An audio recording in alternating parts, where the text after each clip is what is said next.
Shalom. Saya sengaja berpakaian seperti ini karena teringat saudara, zaman dulu suka melakukan kegiatan di outdoor gitu ya, naik gunung dan sebagainya. Dan saya masih ingat saudara, kira-kira pertengahan di tahun 99, di mana saya pergi waktu itu naik gunung bersama 3 kawan saudara ya, bersama 3 kawan. Saya masih ingat, saya pergi dengan satu kawan namanya Satrio, yang satunya lagi adalah Billy. Kita sengaja mengambil waktu itu hari Sabtu untuk pergi kita naik gunung, namanya adalah Gunung Pangrango saudara, ya di wilayah Jawa Barat. Kita pergi ke sana dan waktu itu di dalam dunia pencinta alam itu ada namanya istilah itu di mana kita menaruh tas ketika kita udah lihat ada puncaknya gitu ya, kita lihat puncaknya kira-kira 1 kilometer. Kita tanggalkan tas, tanggalkan semua barang-barang ya, taruh di satu tempat, kita tutupin sama yang namanya daun-daun ya, lalu kita mulai naik ke puncaknya itu dengan berlari saudara. Jadi kita semua berlari bertiga, nyampe di atas, kita foto-foto. Zaman itu belum ada handphone yang ada kamera, jadi pakai foto pocket kamera begitu saudara. Dan sesudah kita foto-foto, kita turun ke bawah dan kita menuju tempat di mana kita kira kita taruh tas kita itu saudara. Tapi ternyata waktu kita menuju ke tempat itu, kita coba korek-korek itu daun-daunnya ya, kok nggak ada saudara. Lah ini kemana tasnya? Jadi kita coba susurin lagi, susurin ke atas, turun lagi ke atas, turun lagi, nggak ketemu saudara. Sampai akhirnya kita bertiga kelelahan. Dan pada saat kita bertiga kelelahan, udah mulai tuh matahari udah mulai hilang ya, kabut mulai turun, yang kita dengar cuma suara-suara burung berkicauan saudara. Kita bertiga mulai rasa yang namanya panik saudara ya, rasa mulai panik. Dan saya masih ingat, ini kejadian pertama kali kita bertiga, laki-laki semua, yang kita merasa kita ada jagoan-jagoan saat itu. Dan kita mulai bilang kanan kiri, bilang begini, kayaknya kita mulai harus teriak minta tolong deh. Dan kita mulai mikir ya kan, masa kita cowok minta tolong? Ya tapi ini di tengah hutan nih, kabut udah mulai turun nih, kita nggak ada tas, artinya nggak ada makanan ya, kita cuma pakai ya rompi seperti ini sekedarnya. Cuaca mulai dingin dan kita mulai bertiga teriak sama-sama, tolong! Itu cuma kayak gema saudara, wow, wow, wow, tolong! Nggak ada yang nyaut sama sekali saudara. Saya masih ingat yang namanya Satrio bilang begini, gue turun deh cari pertolongan. Lo mau turun kemana? Sampai kita mulai mikir, ini mungkin gara-gara penunggu gunung ini kerjain kita, karena kita pergi mendaki gunung ganjil, nggak genap karena kita pergi bertiga, ya kan, bukan berempat. Aduh, apa tadi ada salah ngomong, ada mungkin kita ada salah cabut apa gitu ya. Dan akhirnya singkat cerita, Satrio ini turun ke bawah, kita masih bisa lihat dia saudara, lama-lama dia mulai menghilang. Dan tersisa saya dengan Billy. Dan Billy bilang begini kepada saya, gue udah mulai kedinginan nih, ya. Langsung saya peluk dia gitu ya, saya mulai peluk dia, saya taruh tangan dia di ketiak saya gitu ya. Dan pada saat saya taruh tangan dia ketiak saya, ini benar-benar tangannya dingin banget. Dan saya lakukan apa yang saya lakukan sebelumnya tadi, saya teriak lagi tolong, saya teriak lagi tolong gitu ya. Dan gak ada kedengeran sama sekali. Dan si Billy mulai bilang begini, gue kayaknya udah gak kuat nih, lu sampein pesan gue buat orang tuh, goblok lu, saya bilang. Jangan lu ngomong begitu, lu jangan ngomong begitu, tolong. Dia bisa teriak tolong. Dia bilang, aduh, gua tiduran dulu. Saya bilang jangan tidur, saya gamparin mukanya saudara. Lu jangan tidur lu. Tapi semakin saya gampar, semakin dia gak gerak saudara. Dalam hati saya, shit, mampus nih gue. I feel alone at that time saudara. Satrio udah gak kelihatan. Dan apa yang Billy alami, saya mulai alami. Yaitu mulai menggigil saudara. Itu kabut mulai turun, mulai gelap. Di sini udah halusinasi nih, udah halusinasi. Ya, saya mulai melihat ada orang yang datang menghampiri saya. Lalu saya bilang, mas, tapi orangnya nggak ada. Orangnya tiba-tiba menghilang. Udah, singkat cerita, saudara, saya udah nggak ingat, saya udah nggak sadar. Bangun-bangun, saya udah ada di dalam tenda, saudara. Bangun-bangun sudah ada di dalam tenda. Lalu Satrio kasih saya air hangat. Udah bangun loh. Di mana nih? Ya tadi kita semua gotong lu. Ternyata si Satria itu berhasil sampai bawah, saudara, ketemu sekumpulan pendaki kurang lebih 10 orang. Lalu 10 orang ini naik, lalu bawa saya dan Billy turun itu pakai tandu, saudara, untuk dibawa ke bawah dan kita dirawat di sana. Saya ajak kita semua buka firman Tuhan di Mazmur 121, saudara. Di Mazmur 121 dari ayat yang pertama dikatakan begini. Nyanyian ziarah. Aku melayangkan mataku ke gunung-gunung. Dari manakah akan datang pertolonganku? Saya yakin dalam hidup kita semua pernah mengalami satu kondisi di mana kita mengucapkan satu kata itu, help, tolong. Bahkan satu ketika Petrus mengajak Tuhan Yesus, ya, diajak sama Tuhan Yesus untuk berjalan di atas air. Dan apa yang terjadi ketika Petrus melihat kencangnya angin, ketika Petrus melihat keadaan sekeliling, dia menjadi takut. Dan akhirnya Petrus sampai tenggelam. Dan ternyata doanya Petrus sesingkat satu kata ini, yaitu tolong. Dan segera Tuhan Yesus mengulurkan tangannya dan mengangkat Petrus.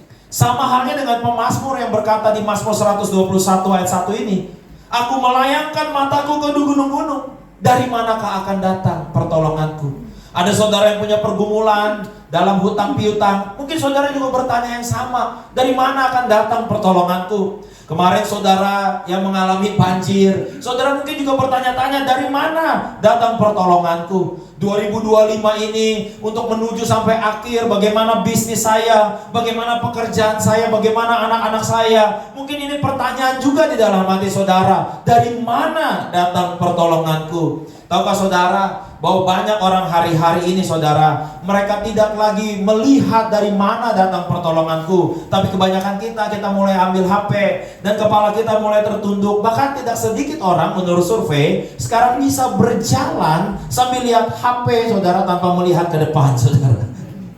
Berapa banyak di antara saudara yang bisa melakukan hal seperti ini, seolah-olah mata saudara ada di atas juga. Dan ada satu wanita ya di Amerika, saudara, sampai mengalami sakit kepala. Pada saat dia datang ke dokter, dokter bertanya kira-kira bagaimana kamu hidup, bagaimana kamu berperilaku dan sebagainya. Dan tahu gak dokternya kasih dia resep apa? Resepnya adalah setiap hari selama 1 bulan ini, tolong sering-sering lihat ke atas, katanya.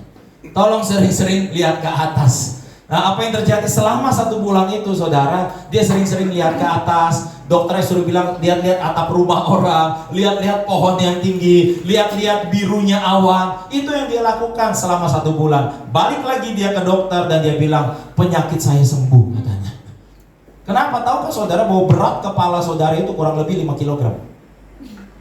Dan kalau yang saudara sering lakukan adalah lihat ke bawah, entah saudara lihat handphone, entah saudara lihat apa yang ada yang saudara pikir bisa saudara dapat pertolongan, tanpa saudara sadari, maka beratnya kepala ini bisa mempengaruhi seluruh badan saudara.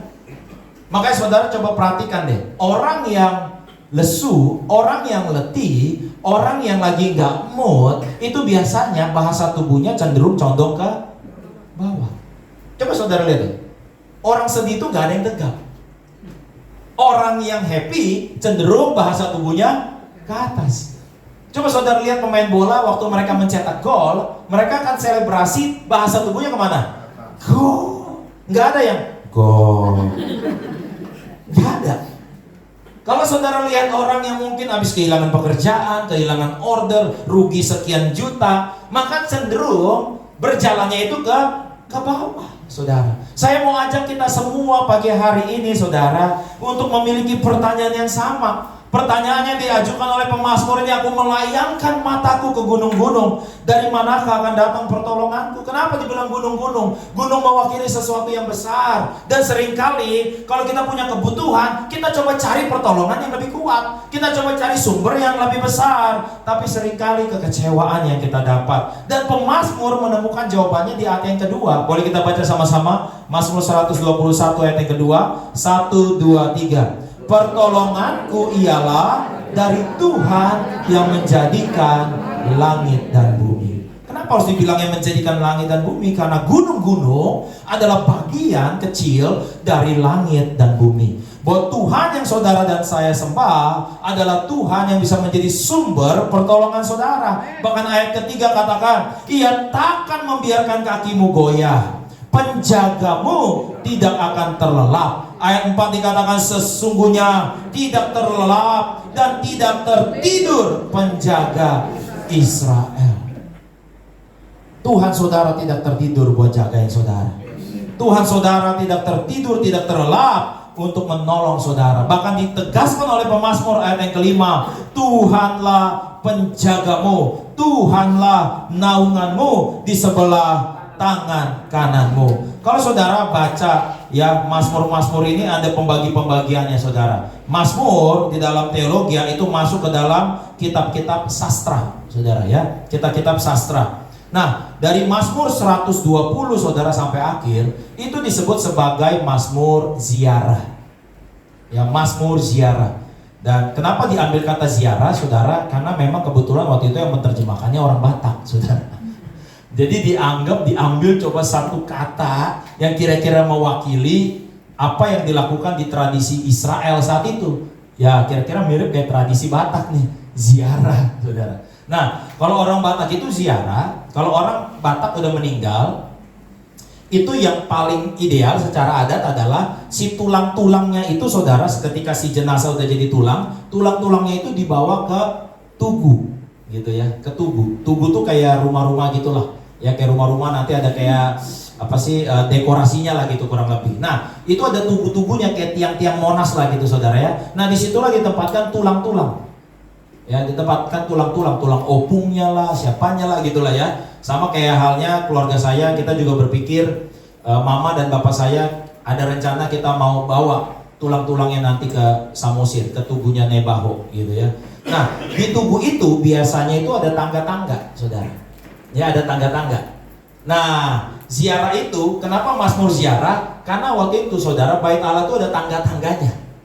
Nah, yang dilakukan pemazmur adalah setiap dia naik satu tangga, dia bernyanyi.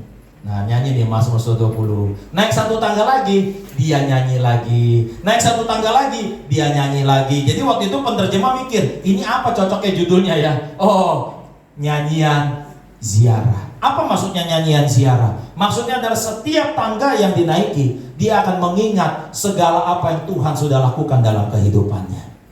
Dia mengingat kembali, dia membuka, yang bahasa saya adalah katalog dari kebaikan-kebaikan Tuhan. Arsip dari apa yang Tuhan sudah kerjakan di dalam kehidupannya. Saya yakin dan percaya apapun yang saudara punya pergumulan hari ini, saya yakin minimal Tuhan pernah tolong saudara satu kali.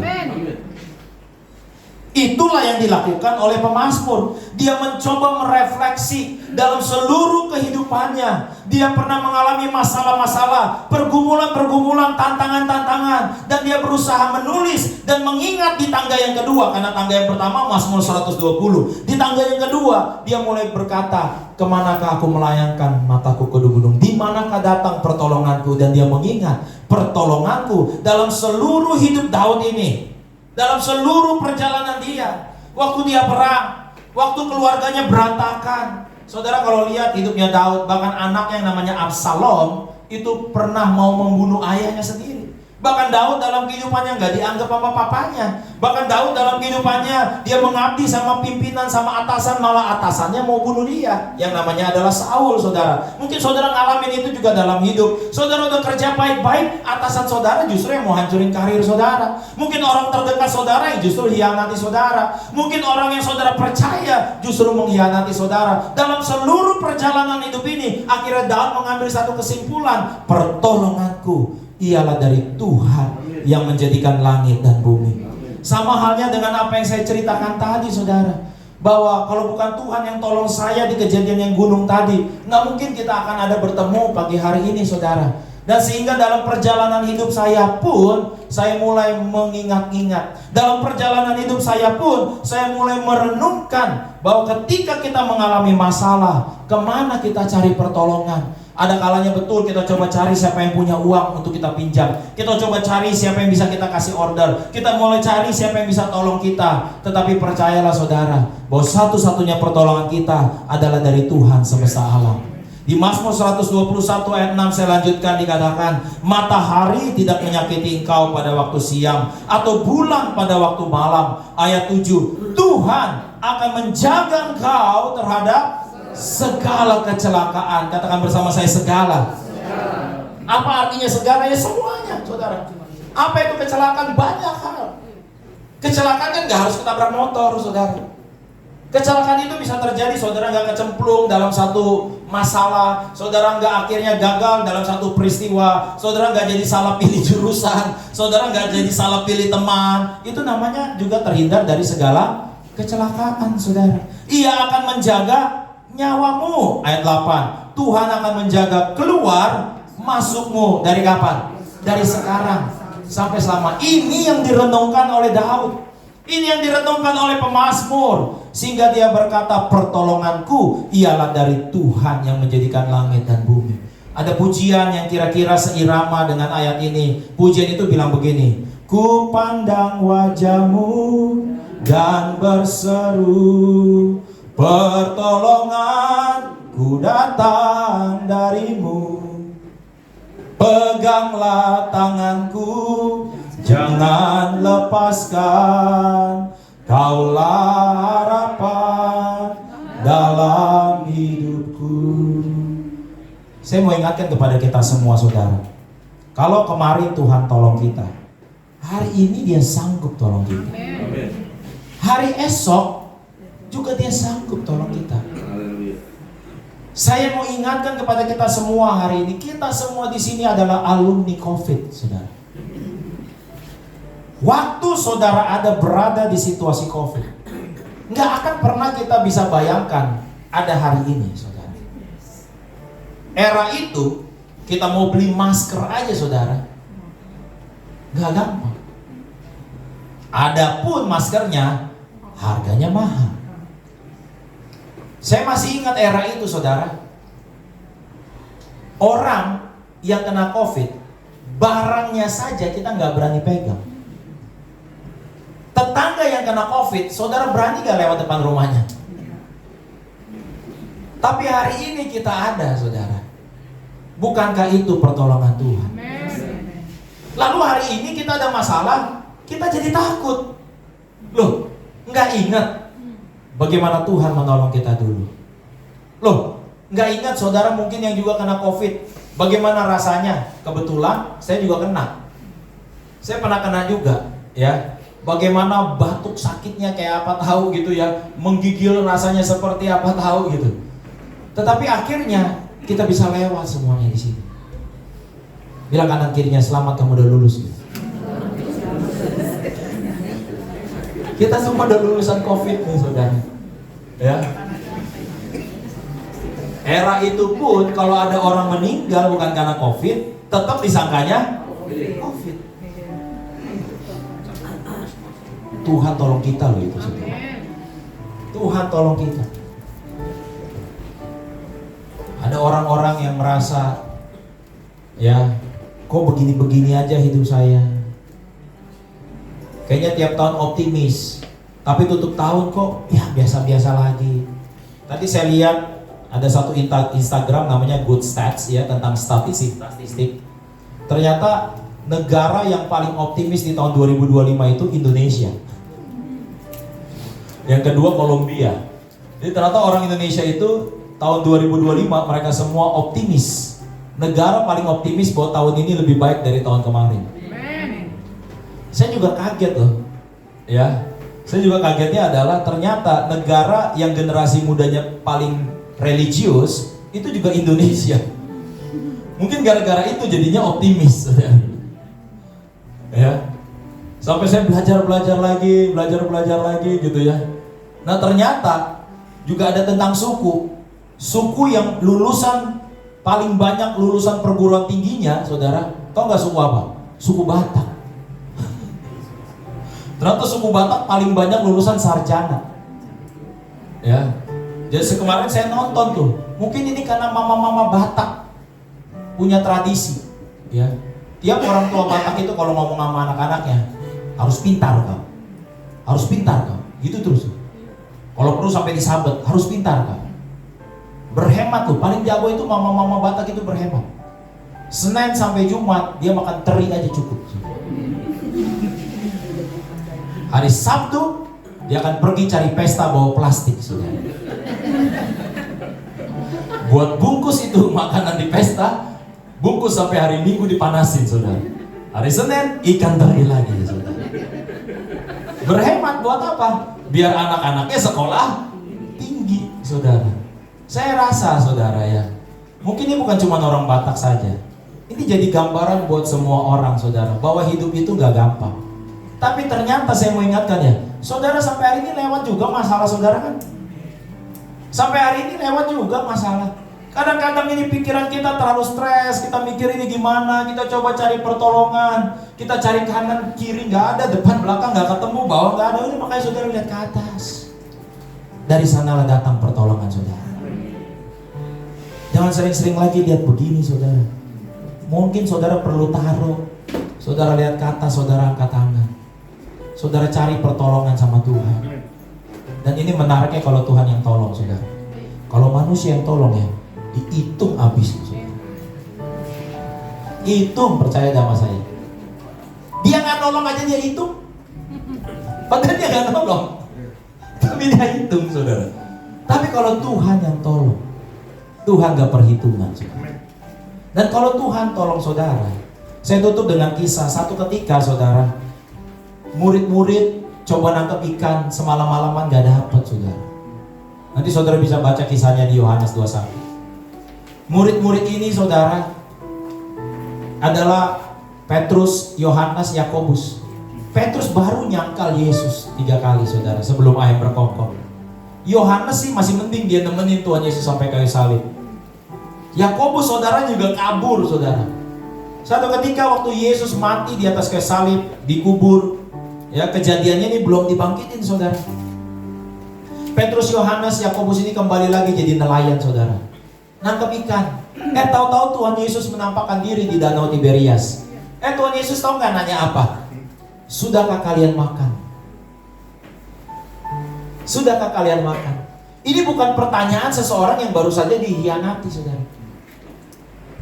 Kalau saya jadi Yesus ngelihat Petrus, saya akan bilang apa? Boy, banyak cincong lo kemarin lo. Mana lo? Tapi enggak lo. Dia lihat murid-murid, dia tanya, udah pada makan belum? Ini kan bukan kayak ini pertanyaan seorang ayah, saudara. Seorang bapak. Banyak pendeta bilang, nanti kalau kita di sorga, Tuhan akan tanya, apa yang sudah engkau lakukan padaku? Sudah berapa jiwa yang kau menangkan? Ternyata Tuhan gak nanya gitu loh. Kayak saya kalau saya telepon ke rumah, saya tanya anak-anak ke istri, saya tanya apa? Udah pada makan belum? Bener gak? Saya gak tanya kepada istri, anak-anak udah baca Alkitab 3 pasal belum? Udah bahasa roh 1 jam belum? Sudah berapa banyak tetangga yang dimenangkan buat Tuhan Yesus? Gak ada. Kitanya ayah. Kita bilang, udah makan belum mereka? Yang dipikirin apa sih kalau urusan makan? Bukankah itu yang saudara pikirin tiap hari? Bukankah itu yang saudara cari tiap hari? Bangun jam 7, naik kereta, naik pergi, naik mobil dan sebagainya. Semuanya untuk apa sih? Kampung tengah kan? Penghidupan kan? Kan Tuhan berarti ngerti dong. Tuhan juga tahu saudara butuh. Makanya waktu di danau itu dia tanya sama Petrus, sudah makan belum kalian? Tahu gak? Mereka bilang apa? Kami sudah coba nangkep semalam-malaman tapi gak dapat ikan. Tahu Tuhan bilang apa? Tebarkan jala ke tempat yang lebih dalam. Alkitab berkata, waktu mereka tebarkan jala itu, mereka menangkap sejumlah besar ikan. Alkitab berkata jumlahnya 153 ikan-ikan besar. 153 ikan-ikan besar, dan jala mereka hampir koyak. 153 ikan-ikan besar, jala mereka hampir koyak. Ini bercerita tentang apa? 153 itu menggambarkan tentang kuantitas. Waktu Tuhan memberkati saudara, Dia akan berkati saudara dengan kuantitas. Kuantitas yang banyak, 153 loh. Ikan-ikan yang besar itu bicara tentang kualitas. Bukan cuma kuantitas yang banyak, tapi juga punya kualitas. Nggak ada gunanya kalau 153 ikan teri cuma segenggam, saudara. Nggak ada gunanya juga kalau ikan besar tapi cuma 1.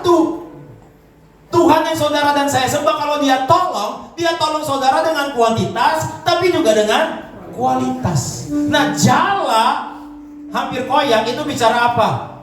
Bahwa ada kalanya orang bilang begini, aduh, rezeki mah cuma numpang lewat. Cuma numpang lewat rezekinya. Tiap kali terima, habis bayar cicilan ini, bayar cicilan itu. Artinya apa? Jalannya koyak. Rezekinya cuma numpang, los. Kalau Tuhan berkati saudara, Dia juga yang jagain. Jalannya hampir koyak, tapi koyak gak? Enggak koyak. Ini Tuhan yang layak saudara berteriak, tolong. Dan waktu Dia tolong saudara, Dia tolong dengan kuantitas, Dia tolong dengan kualitas, Dia tolong, Dia yang jaga. Amin saudara. Pagi hari ini saya mau ajak kita semua, mari kita minta tolong sama Tuhan. Apapun pergumulan saudara, mungkin saudara pikir gak mungkin, ini bagaimana cara kerjanya, kita gak tahu. Karena kita gak maha tahu, makanya kita minta tolong sama Dia yang maha tahu. Kita gak kuat, maka kita minta tolong sama Dia yang maha kuat. Makanya Dia disebut juru selamat. Karena kalau juru mudi, pandai mengemudi. Juru masak, pandai masak. Kalau juru selamat, Dia pandai menyelamatkan saudara. Amin, kita bangkit berdiri. Pandang wajahmu dan berserah.